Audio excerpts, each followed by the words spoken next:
हम अपना क्लास में लइका करेलो समार बैठे खाती पास में बाबू बानी सबसे झकास हम अपना क्लास में लइका करेलो समार बैठे खाती पास में सभे करेला बड़ाई हम केने केने जाई केहू कहे अमर पाली केहू लूलिया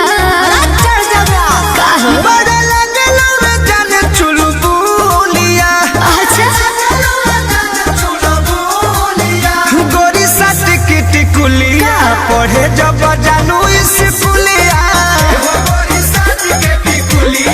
पढ़े जब जानू स्कूलिया अरे चुप रहो।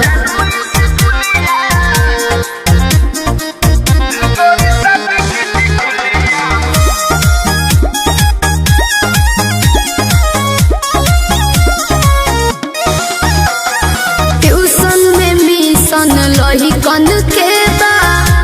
हमारा बतावे के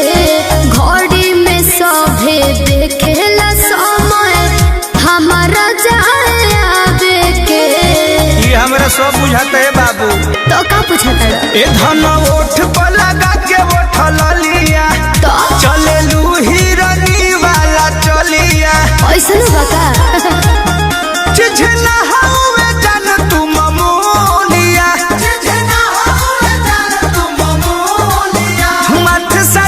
टिकुलिया पढ़े जब जानू स्कूलिया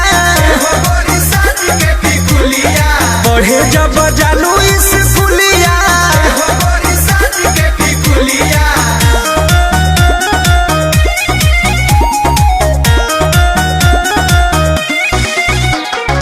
म्यूजिक बाय आर्या शर्मा। अरे फेरा में हमारा लागल बाड़े प्रमोद विशाल हो सोनू सुधा कर डेरा पर पूछस हाल चाल हो पप्पू पिंटू लागल बड़े बाबू तो का करे बाए कही के निकल जालू हंस के जीवी रह जाला भीतर तरस के हमसे मजा ले ले सखी तोहर जूलिया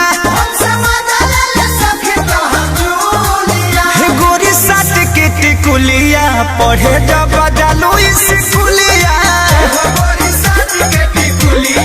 पढ़े जब जानू